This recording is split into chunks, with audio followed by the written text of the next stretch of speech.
تو صرف 40 دن کی جانشینی. نبی کریم علیہ الصلوۃ والسلام جانے لگے تبوک، تو پیچھے عورتوں کے لیے، بچوں کے لیے نگران مدینہ شریف کا بنایا مولا علی. تو مولا علی نے کہا مجھے بچوں اور عورتوں میں چھوڑے جا رہے ہیں. مسجد کا مسلح بھی نہیں دیا مولا علی کو، وہ عبداللہ ابن ام مکتوم کو دیا نابینا صاحب. ہاں یہ بھی یاد رہے گا. تو رب کی آقا مجھے بچوں اور عورتوں میں چھوڑے جا رہے ہیں. اما ترضى ان تكون مني بمنزلة هارون من موسى الا انه لا نبي بعد. کیا تو اس بات پر راضی نہیں کہ موسیٰ علیہ السلام گئے کوہ طور پر، پیچھے حضرت ہارون کو چھوڑ کے گئے، اور میں جا رہا ہوں تبوک تو میں یہاں چھوڑ کے جا رہا ہوں. جب موسیٰ علیہ السلام واپس آئے تو کنٹرول حضرت ہارون کا ختم. اسی طرح جب سرکار تبوک سے واپس آئے تو مولا علی کا وہ کنٹرول ختم مدینہ شریف کا. موسیٰ علیہ السلام کے جانشین حضرت یوشع بنے تھے، حضرت ہارون نہیں بنے. ایسا بھی ہوتا ہے کہ وہ دلچسپ صورتحال سامنے آتی ہے. ایک کلفانی، یہ جو ہے نا جنگ کے علاقے میں کلفانی بڑی بڑی لمبی ہوتی ہے. تو دو فریق ہیں، ایک فریق ہے جو میں سے ایک فریق جو جناب نبی علیہ السلام کے بارے میں یہ روایت کوٹ کر رہا تھا، دوسرے نے وہ ساتھ ہی کوٹ کر دی کہ لو کانا میں باب نبی لکانا عمر. تو اب وہ آپس میں ایسے الجھے کہ خلافت صدیق اکبر عہدے میں پڑ گئی. یا تو خلیفت ابو بلا فصل علی علیہ السلام کو ہونا چاہیے تھا، یا پھر عمر فاروق کو ہونا چاہیے. لیکن رسول نے مسلح ان دونوں میں سے کسی کو نہیں. ہم نے کلمہ رسول کا پڑھا ہے نا، مسلح کس کو دی؟ اور پھر ہم کیوں خام خواہ جھگڑے؟ جن کا حق تھا خلیفہ منتخب کرنے کا، انہوں نے اپنا حق استعمال کیا کہ ہمارا حق ہے. اگر ہمارا حق ہونا تو پھر چلو سوچیں بھی ہم نے ان کو چننا ہے کہ ان کو چننا ہے. ہماری باری آئے گی، جب ووٹ دینے کی باری آئے گی، الیکشن آئے گا، تو یہاں کے لوگوں کو چنیں گے اکرم انصاری نے ووٹ دینا یا کسی کو ووٹ دینا. تو اب جنہوں نے ووٹ دینا تھا انہوں نے دے دیے. جی مفتی صاحب آپ کچھ کہنا؟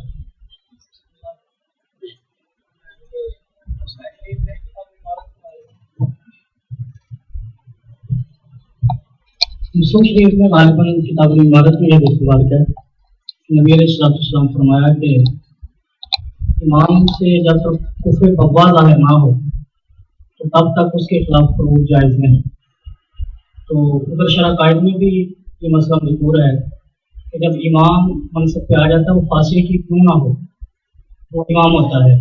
تو آیا یزید علیہ جو ہے یہ جب منصب پہ آ چکا تو حضرت امام حسین رضی اللہ تعالیٰ عنہ کا خروج ان کے خلاف، کیا یزید کا کفر ثابت ہے اجماعی طور پر؟ اگر تو ثابت ہے تو پھر تو بات ظاہراً ہے، اگر ثابت نہیں تو پھر حضرت امام حسین رضی اللہ تعالیٰ عنہ کا خروج اور یہ حدیث مبارکہ مطابقت کیسے ہے؟ حضرت امام حسین نے مان لیا تھا اس کو، یزید کو. یہی تو خروج کی وجہ بنی نا جی. خروج ہوتا ہے ماننے کے بعد. بغاوت کیا ہوتی ہے؟ ماننے کے بعد. امام حسین نے مانے گی.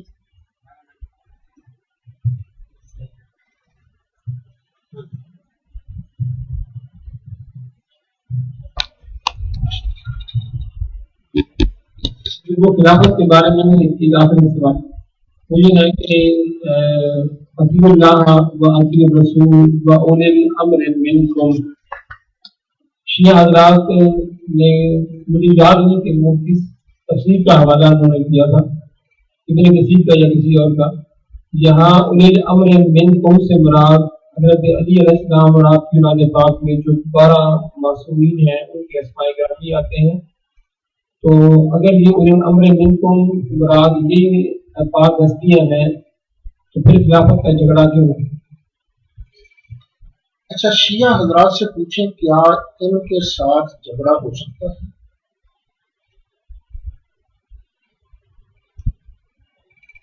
مولا علی سے اور 12 اماموں سے ان سے جوڑا جائے.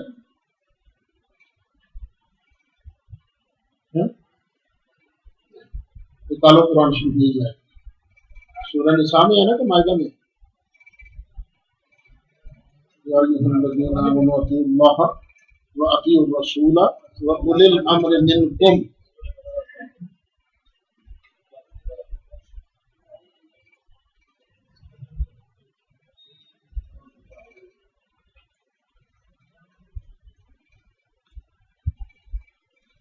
شاید اس کے آگے بھی کچھ ہے. فَإِن تَنَازَعْتُمْ، پھر اگر تم جھگڑ پڑو، فی شیء، کسی معاملے میں، پھر فیصلہ کس سے کرو؟ فَرُدُّوهُ إِلَى اللَّهِ وَالرَّسُولِ، فیصلہ کراؤ اللہ سے اور اس کے رسول سے. ان کنتم تؤمنون باللہ والیوم الآخر، یعنی کل الامر سے تمہارا جھگڑا ہو جائے تو پھر فیصلہ کس سے کرو؟ اللہ سے اور اس کے رسول سے. آپس میں جھگڑا ہو تو اولو الامر سے فیصلہ کراؤ، اور اگر اولو الامر سے جھگڑ پڑو تو پھر اس کا مطلب اولو الامر سے جھگڑا جا سکتا ہے، نزاع ہو سکتا ہے. تو اگر مولا علی اور ان کی اولاد اولو الامر ہوتی تو پھر یا تو کوئی معصوم نہیں تھا، جھگڑا ہو سکتا ہے. ٹھیک ہے.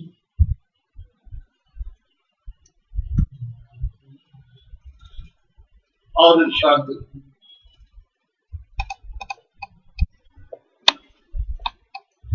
ویسے ایک بات عرض کروں، یہ اس طرح کی جتنی روایات ہیں نا ان کی سند نہیں ہے. اس طرح کی روایتوں میں جو شان نزول بیان کرتی ہے ان میں ایک راوی ہوگا عطیہ اوفی.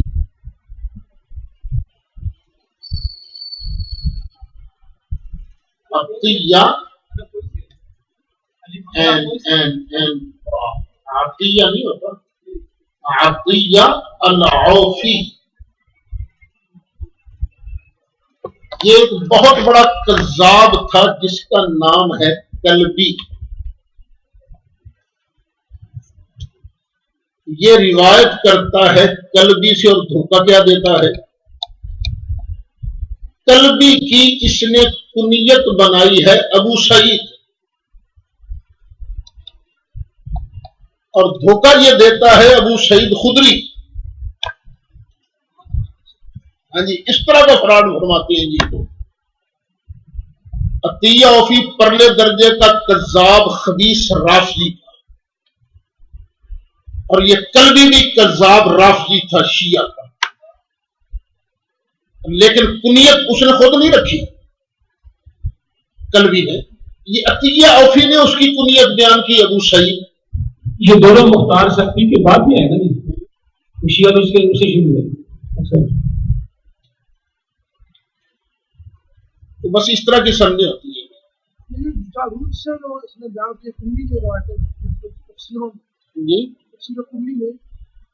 سے کچھ روایات درج ہوئی، وہ تو ہیں کافی سارے. جارود کی بھی کئی روایات ایسی ہیں جو شرع کرام کے بہت مخالف ہیں. بکواسی تھے، بکواس تو کرتے تھے. جارود کون سا ہے؟ ان کا شیعہ خبیث تھا. ہاں جی، مطلب وہ ٹاپک سے ریلیونٹ تو نہیں ہے لیکن ہے بڑا دلچسپ. ایک تو وہ نا جی، آپ کو پتا ہے میرے 94% رشتے دار شیعہ ہیں ہمارے. وہ یہ کچھ دن پہلے وہاں مجلس میں گیا، وہ ان کے عالم دین نے کہا جی کہ یہ بڑے مزے کی بات ہے کہ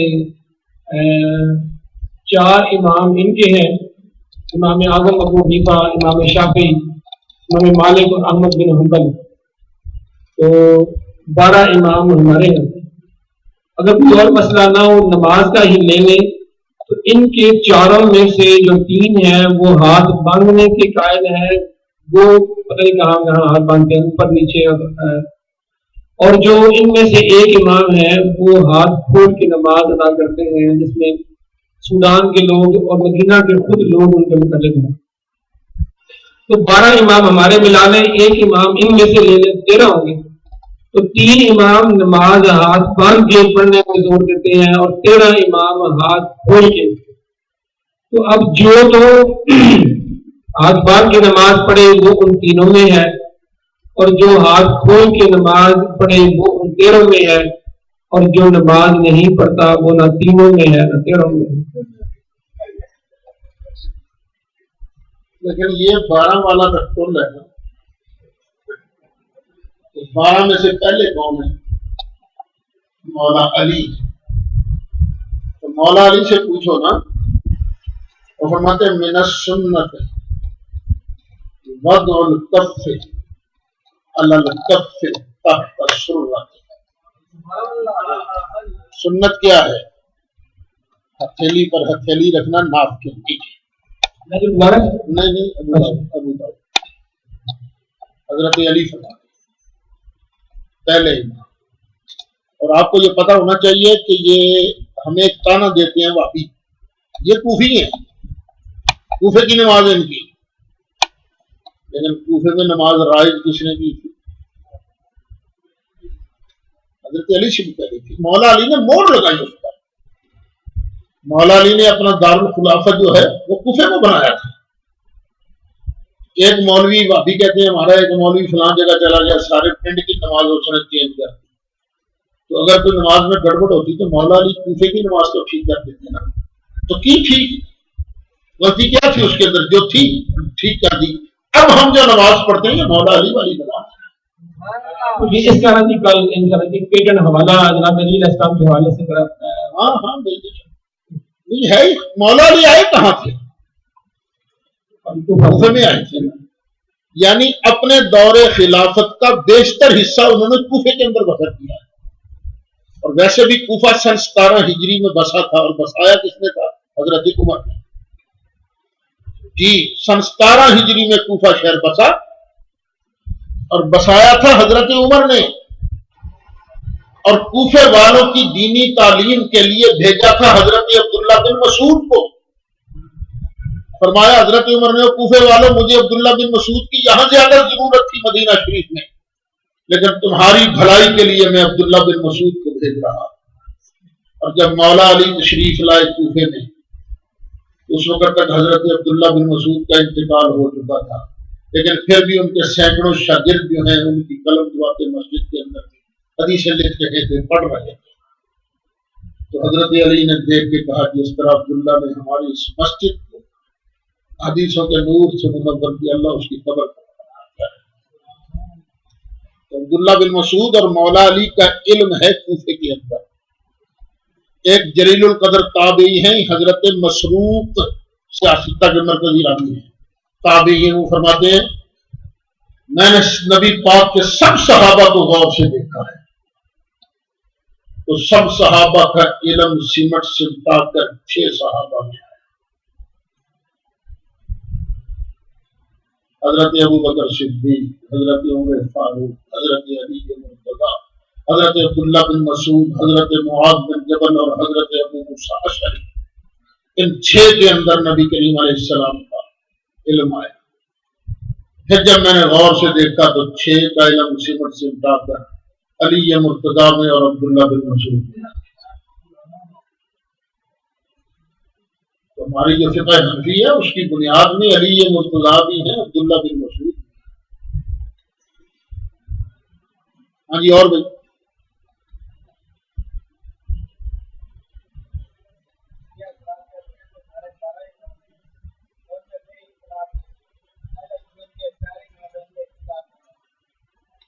او شیعہ دی گل چھڑ پتر، انہاں دے ایک ایک امام سے اپنا بہت اختلاف. امام پتہ کیا کرتے تھے؟ تو آیا نا اینوں مسئلہ دسیا ہو، وہی مسئلہ کسی اور نے آن کے پوچھا کہ انہوں دسیا ہو، یہ تیجا آ گیا تو انہوں دسیا ہو. تو فرماندہ سن اسی جان کے نہیں کرتے تاکہ بیچارے مصیبت نہ پائے. یہ شیعوں نے لکھا جی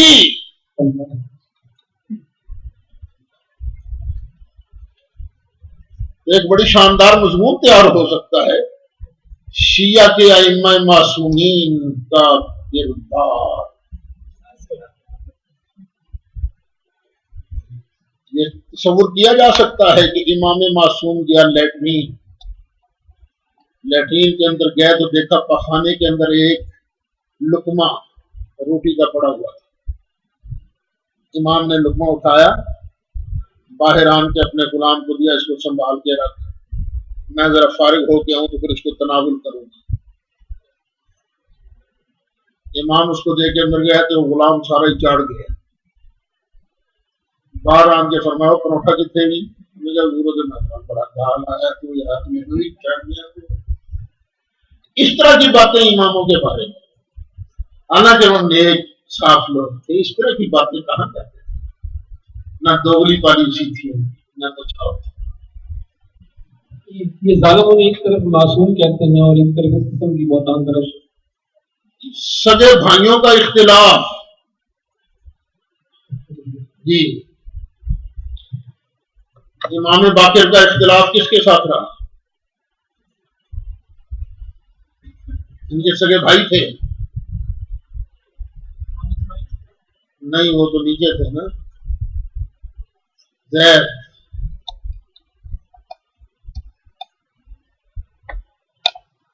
وہ کہتے تھے امام میں ہوں, لیکن یہ کہتے تھے نہیں میں. ایک مرید تھا امام محمد باقر کا, اس نے کہا جی امام زین العابدین مجھے کان میں کہہ کے گئے ہیں میرے بعد جانشین میرا یہ باقر ہے. حضرت امام زید نے کہا ابا جی روٹیاں نہیں برکیاں بنا کے میرے منہ باندھے سانتے خلافت گل تینوں دسنی تھی. تو اس طرح سے یہ ان کی گاڑی چلتی ہے. بے پناہ اختلاف ہے, ہمارے اندر تو اتنا اختلاف ہے ہی نہیں. وہ تو واجب القتل بھی ایک دوسرے کو کہتے ہیں. ہاں جی, شیعہ حضرات نے گھڑ کے ان کے مکے لگایا.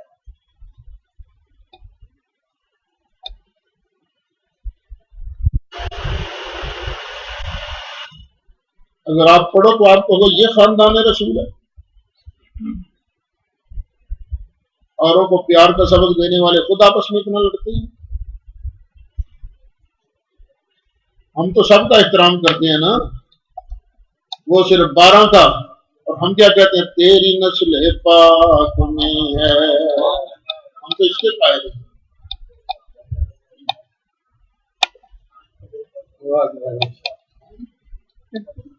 ہاں جی, حضرت امام اعظم ابو حنیفہ امام یاسر صادق رضی اللہ تعالی عنہ کو شگرد کہا جاتا ہے. حضرت امام جعفر صادق رضی اللہ تعالی عنہ کے شاگرد ہیں حضرت امام احمد بن حنیفہ, تو پھر استاد کا درجہ زیادہ ہے تو مسئلہ تو نہیں پڑھنا چاہیے. شاگرد تو بالکل آپ نے صحیح کہا, ان کا مسئلہ ہے تو صحیح سمجھ,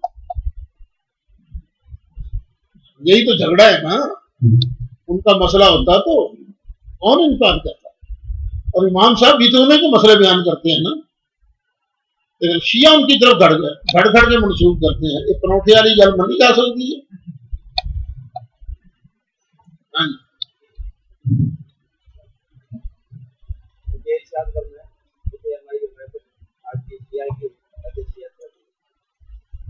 ہمارے علاقے میں تقریباً بہت اور دنیا کے جنازے میں شرکت کرتے ہیں رشتے داری کے ناطے, کے ناطے. نہیں, جو بندہ حضرت ابو بکر صدیق کو گالیاں دیتا ہے نا, ان کو کافر لعنتی مرتد کہتا ہے, نہ اس کے پیچھے نماز جائز نہ اس کے لیے جائز. وہ جہنم کا کتا ہے بھائی. اس طرح ہوتا ہے کہ وہ لوگ کہتے ہیں کہ آپ سنی والا جنازہ پڑھ لیں, شیعہ والا پڑھ لیں گے. تو بس نہیں, جہالت ہے نا. توبہ کریں, وہ مولوی صاحبان جو ان کا جنازہ پڑھا دیتے ہیں, جو پڑھ چکے ہیں. توبہ کریں, توبہ بہترین عمل ہے. جی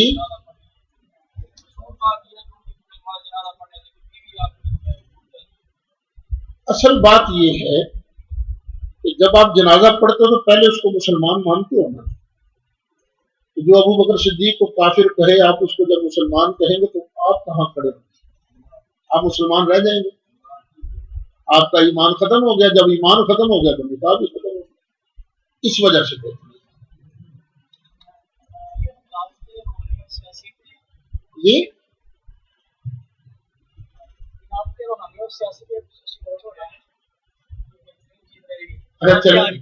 چلیں جی. ضرور ہو سکتا ہے یہ سوال ریلیٹڈ نہ ہو. جال کے ہیں مولانا اسحاق صاحب، وہ ان کا ایسے میں نے بیان سنا، وہ کہتے جی جتنی مرضی کوئی صحابہ کو گالیاں دے انسان اس سے کافر نہیں ہوتا. تو ساتھ ان کا یہ دعویٰ ہے کہ کوئی بھی مجھے کہیں پہ لے جائے میں جا کے ان سے بیان کر سکتا ہوں. ایک بات. اور دوسرا انہوں نے یہ کہا کہ آپ صلی اللہ علیہ وسلم نے ہاتھ چھوڑ کے بھی نماز پڑھی ہے، ہاتھ باندھ کے. اور دوسرا جو ظہرین کا ہے اور مغربین کا، کہتے آپ صلی اللہ علیہ وسلم نے ظہر کی 4 رکعتیں اور عصر کی 4 رکعتیں یہ اکٹھی پڑھی. حالانکہ اس موقع پہ پوچھا گیا کہ کیا وجہ تھی، تو کیا غالباً حضرت عبداللہ بن مسعود صاحب نے فرمایا کہ کوئی ایسی وجہ نہیں تھی، نہ کوئی جنگ نہ ایسا، صرف اس لیے کہ امت پہ آسانی ہو جائے. ساتھ ان کا دعویٰ کہ کہیں بھی مجھے لے جائیں میں جا کے یہ بیان کروں گا کہ اس میں کچھ نہیں ایسا، کو گالیاں دے تو کافر نہیں ہوتا. یہ جو مولوی شاہ صاحب ہیں، ٹیلی فون پر ایک مرتبہ میری بات ہوئی، مجھ سے ٹائم طے ہو گیا تو میں یہاں آؤں گا تمہارے پاس. میں نے گاڑی کی، شاہ صاحب تشریف لے کر لینے کے لیے، تو ان کو پھر ٹٹیاں لگ گئی، کھڑے رہے.